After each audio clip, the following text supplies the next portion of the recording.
La sélection naturelle. L'évolution. La biodiversité. La Terre est apparue il y a 4,5 milliards d'années à peu près. 1 milliard d'années plus tard, la vie a commencé à se mettre en place.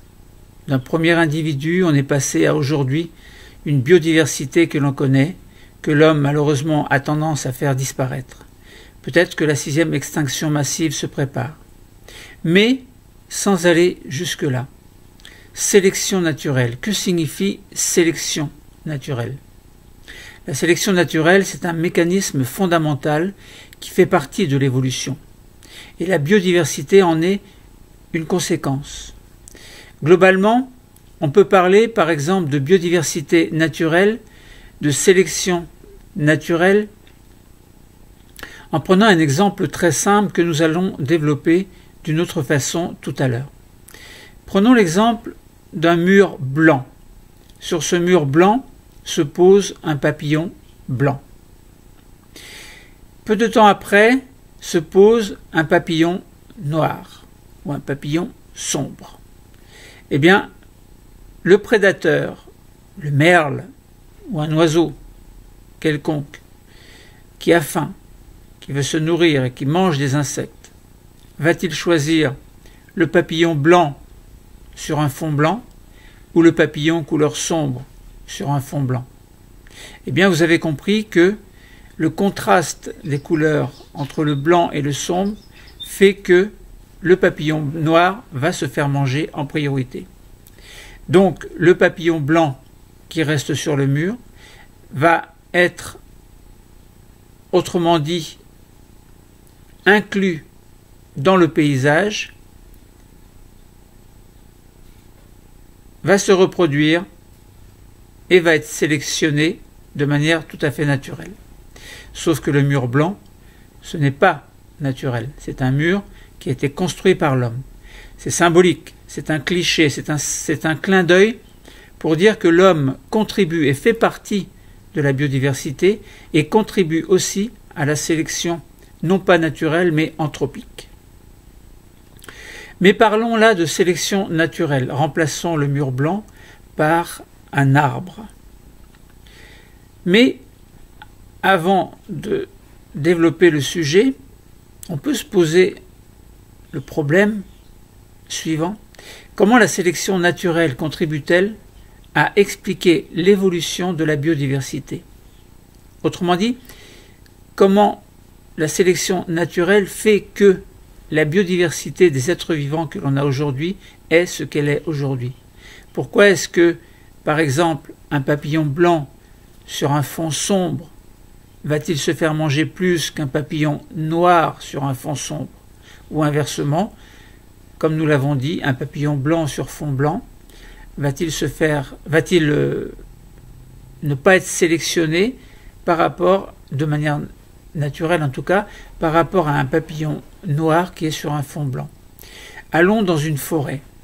Regardons par exemple le cas de la phalène du bouleau. Cette phalène du bouleau peut avoir des couleurs diverses. Donc elle peut être de couleur claire, c'est une variété que l'on appelle variété typica, ou alors elle peut être sombre. Donc cette phalène du bouleau peut avoir une couleur sombre, donc c'est la variété Carbonaria. Carbonaria, ça fait un petit peu penser à carbone. Le carbone pur, par exemple, si vous brûlez du bois, les cendres, mais avant ça les braises, etc., avant qu'il y ait une destruction complète, eh bien il y a une couleur noirâtre. Bon, Carbonaria. Alors la variété sombre résulte d'une mutation génétique. Dans les régions où les supports, donc ce sont les arbres ou les rochers, sont souvent couverts de lichen clair, les phalènes sombres sont plus facilement repérées que les phalènes claires. Bon, par les oiseaux qui mangent les insectes, donc que l'on appelle des oiseaux insectivores. Par conséquent, leur fréquence dans les populations de phalènes est plus faible. Donc, une région où les supports sont couverts de lichen clair, les phalènes sombres disparaissent. Pourquoi est-ce qu'elles disparaissent? parce qu'elles se font repérer plus facilement par les oiseaux insectivores. Même principe, dans certaines régions, la pollution, puisque en fait les lichens sont plus ou moins des marqueurs en fait de la bonne santé d'un endroit. S'il y a beaucoup de lichens, parce que les lichens sont très exigeants. Bon. Donc s'il y a beaucoup de lichens, un endroit c'est plutôt bon signe. S'il n'y a pas trop de lichens, ça peut vouloir dire qu'il y a une pollution atmosphérique qui a détruit en partie les lichens. Alors si on prend un exemple, dans certaines régions, la pollution atmosphérique a entraîné la disparition de lichens. Les supports sont alors plus foncés et les phalènes claires sont davantage repérées. Alors les phalènes claires sur un fond sombre,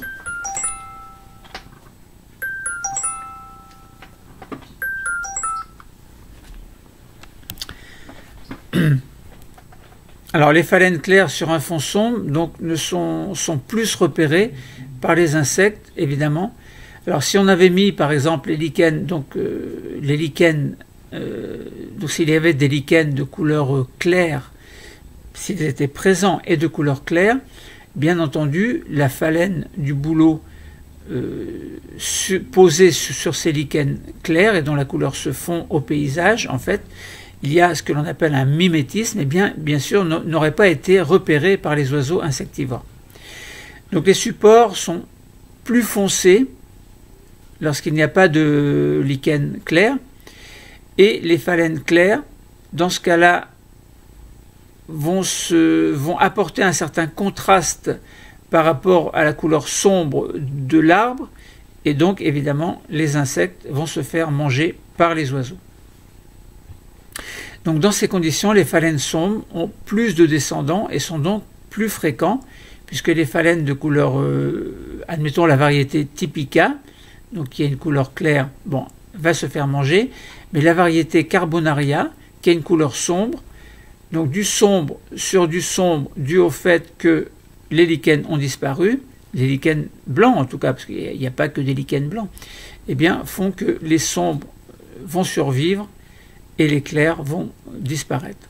Alors comme les sombres survivent, évidemment la population va augmenter. Donc c'est un petit peu le même principe. Voilà, vous avez compris que on a retiré ce mur blanc, on va dans la forêt, on ne met pas un mur blanc, mais on met des lichens qui ont une couleur blanchâtre, et là vous avez deux espèces de papillons, que l'on appelle des phalènes du bouleau. Eh bien, s'il y a du blanc, un lichen blanc, et si un papillon blanc se pose dessus, il n'est pas repéré par les prédateurs, mais si vous avez le phalène sombre qui se pose sur un lichen clair, il est repéré par le prédateur.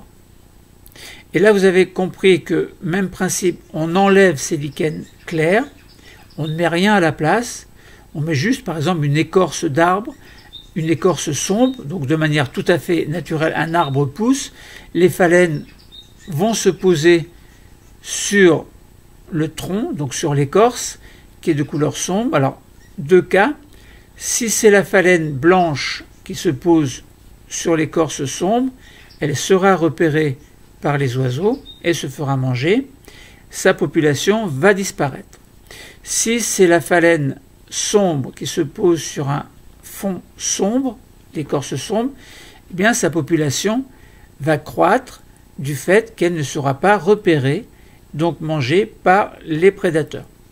Donc là, vous avez compris qu'il y a une espèce de sélection naturelle qui se fait et qui explique une certaine biodiversité et une tendance, par exemple, à l'augmentation de la population de phalènes blancs s'il y a des lichens blancs, et tendance à la disparition des phalènes sombres, et vice-versa.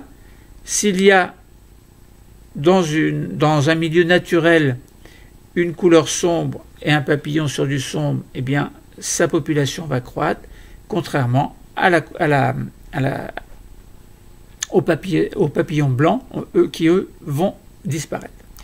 Ainsi, donc à partir de deux populations, par exemple, qui pourraient être la même espèce, là on prenait une même espèce, ce sont les phalènes, mais on a pris deux variétés, un peu comme si vous preniez l'espèce des chiens et vous prenez deux races différentes, un bulldog, un cocker, admettons.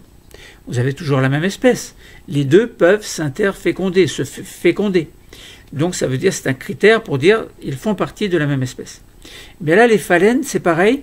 Vous avez la même espèce, mais deux populations qui se... Alors, on peut prendre la même variété Typica, mais Typica, c'est ce qui est couleur claire. Mais suite à une mutation, eh bien, on peut avoir une variété sombre. Donc ça veut dire qu'on a en fait une même population, et pour une même population située dans deux milieux aux couleurs différentes, eh bien, la sélection naturelle va faire en sorte que l'un ou l'autre va prédominer. Et donc, de ce fait-là, on peut avoir, sur le court terme ou plus ou moins long terme, au fil des générations, on peut avoir une disparition de certaines variétés, et donc un accroissement d'une autre variété. Autrement dit, petit à petit, une espèce peut devenir majoritaire à tel ou tel endroit. Et ce que l'on dit pour les phalènes du bouleau, c'est aussi valable pour n'importe quelle espèce qui aurait son prédateur et qui devrait se cacher ou se fondre dans le paysage. Voilà. Bon.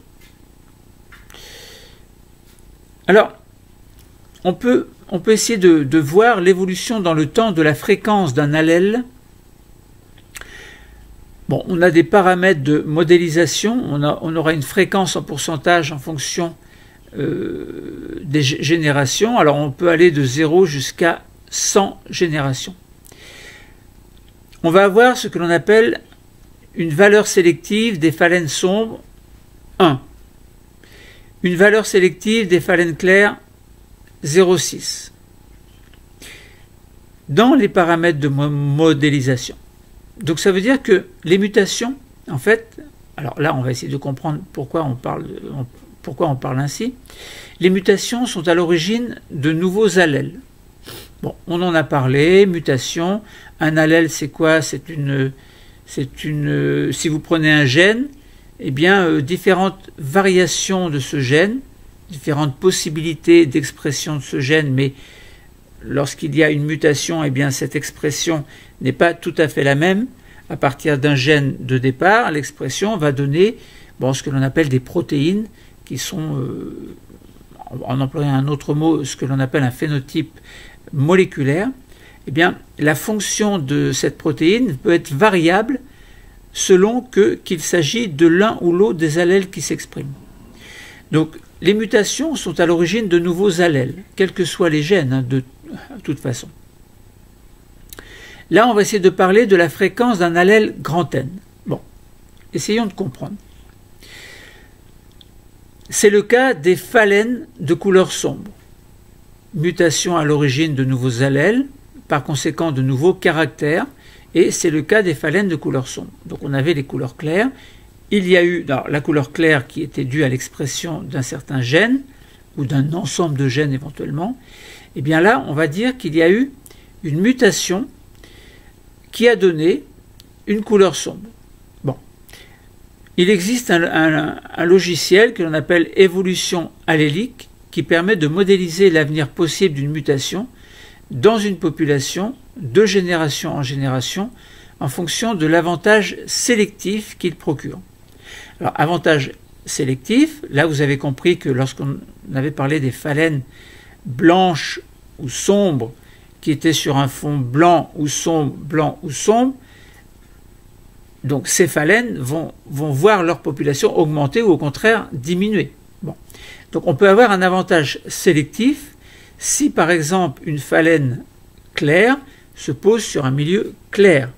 C'est un avantage sélectif. La couleur claire va lui permettre de survivre par rapport aux phalènes sombres. Dans la simulation dont je vais vous parler après, donc concernant la fréquence en pourcentage en fonction du nombre de générations, eh bien, donc dans la simulation, la fréquence de l'allèle Carbonaria, qui est donc qui sera dominant, est noté grand N.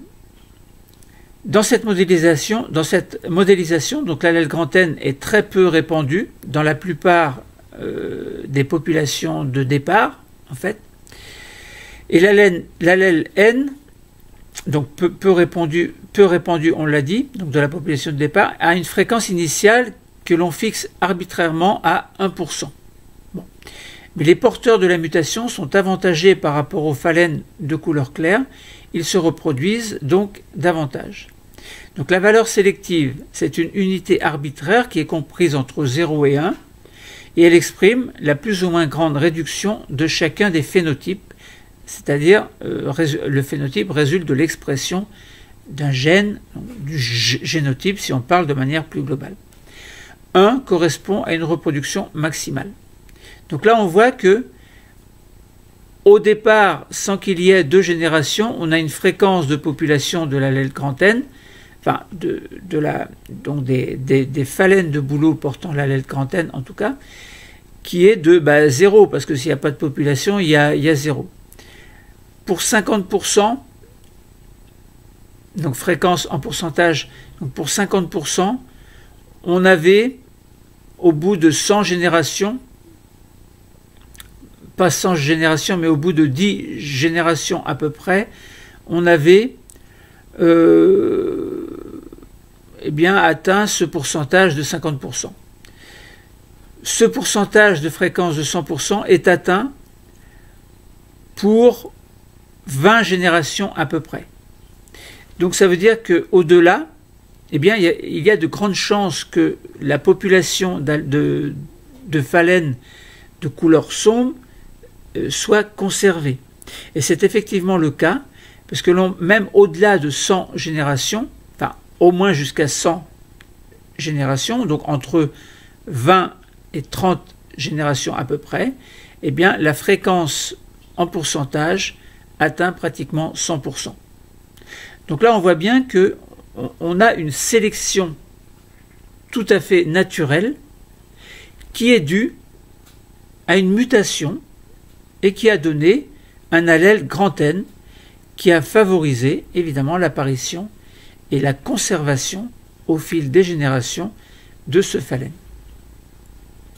Bon, voilà, donc comment on pouvait dire un petit peu les choses en utilisant un petit peu ce logiciel, mais sans excès.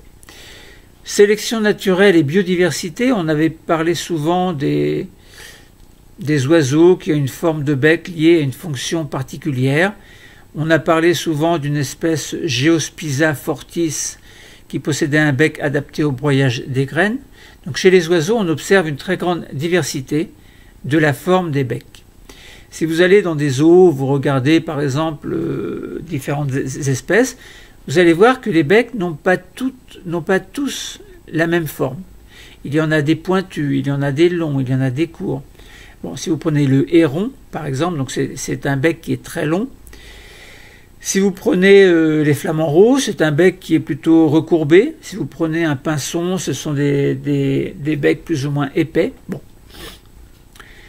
Donc l'excellente adéquation entre le régime alimentaire de l'oiseau et la forme de son bec paraît très étonnant. Donc on a, pour capturer les insectes, on a plutôt un bec relativement fin. Pour attraper des poissons, on a un bec relativement fin, puissant évidemment, mais assez long. Pour broyer, il faut un bec qui soit épais et costaud, donc pour broyer les graines. Pour filtrer de l'eau, il faut un bec qui ait une partie qui corresponde à un filtre plus ou moins marqué, qui correspondrait à un bec plutôt recourbé, comme c'est le cas chez les flamants roses. Donc cette biodiversité a été observée par Darwin, évidemment, et il a parlé, concernant les pinceaux des Galapagos, de sélection naturelle. Il a proposé une théorie de la sélection naturelle. Et certaines personnes ont suivi l'évolution de la population des pinsons sur l'île Daphné Major, dont nous avons déjà parlé dans un autre cours, dans l'archipel des Galapagos, et ils se sont intéressés à l'espèce Geospiza fortis. ils ont remarqué que chez cet oiseau, il y avait une variabilité de la dimension du bec et ils ont identifié un gène appelé BMP4 dont il existe différents allèles déterminant la forme et les dimensions du bec. Alors essayons de comprendre de quoi on parle. Donc on a bien l'espèce Geospiza qui possède un bec adapté au broyage des graines. Bon, donc ça veut dire que c'est un bec puissant. Si on regarde le nombre de Geospiza fortis en fonction de l'épaisseur du bec, on s'aperçoit que l'épaisseur du bec en millimètres, 6 mm, il y a très peu de Geofortis, mais il y en a. Pas de Geofortis, mais de Geospiza fortis. Bon, si on regarde une épaisseur de 9,5, eh bien, il y a une population très importante. On a 80 Geospiza fortis ayant un bec adapté au broyage des graines, donc d'une épaisseur relativement importante de 9,5. On a une moyenne, c'est là une moyenne. Donc 80 individus qui ont 9,5 mm d'épaisseur du bec.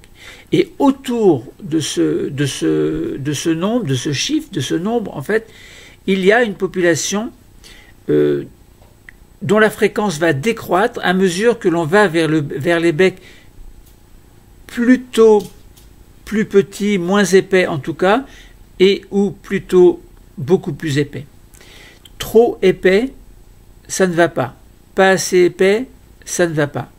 Et là, si on part de 9,5 pour aller jusqu'à 0, alors 0 évidemment, il n'y a pas de population, mais on a un nombre d'individus qui va décroître, mais qui sont là aussi, qui existent aussi. Mais le plus grand nombre, c'est celui qui possède un bec de 9,5 mm. Bon, pareil, si on va entre 9,5, on va vers les 14 mm. Pour 12 mm, déjà, il n'y a pratiquement plus aucun Geospiza fortis. Mais entre, on va dire, un petit peu plus que 11,5 mm et puis 6,5 à peu près, il y a des oiseaux bien présents, mais en quantité beaucoup moins importante. Bon. Après, ce que l'on constate, il y a eu une sécheresse en 1977. Toujours pareil, on regarde le nombre de Geofortis, enfin de Geospiza fortis, en fonction de l'épaisseur du bec. Alors, on a toujours la même échelle d'épaisseur du bec sur l'échelle des abscisses, et 10 mm, on avait 12 individus. 7 mm, il y avait 1, 2 individus. Et entre ces 7 mm et les 10 mm, on a un nombre de Geofortis, un nombre de Geospiza fortis qui augmentait, mais vous voyez que le nombre total de Geospiza fortis en 78 était de 90. La population a diminué très fortement puisque dans les années 1976, donc 2 ans avant 78, on avait 751 Geospiza fortis. Et dans ces 751, il y en avait beaucoup qui avaient un bec de 9,5 mm. Ensuite, le nombre d'oiseaux diminuait, enfin la fréquence des oiseaux diminuait à mesure que l'épaisseur du bec était trop grande ou trop petite. Mais les pinsons existaient, ils étaient là quand même. Il y a eu une sécheresse et on s'aperçoit qu'il y a eu une grande réduction du nombre de Geospiza qui a basculé à 90. Donc on est passé de 750 à 90. Comment expliquer ce phénomène? Quelle en est la cause? Eh bien, on regarde, tout à l'heure on a dit 9,5 mm Geospiza fortis, bon, c'était l'idéal, 80 pinsons.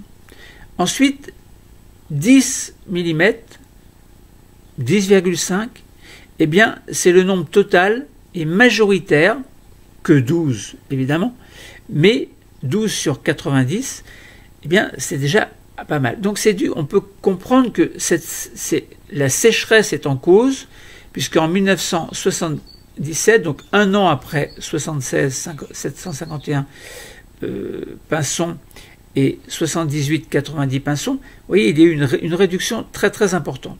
Et on fait la corrélation avec la taille du bec de la population Geospiza fortis en 76 et en 78, et on comprend que la sécheresse a eu un impact sur la diminution de du nombre d'espèces de pinsons, donc Geospiza en tout cas.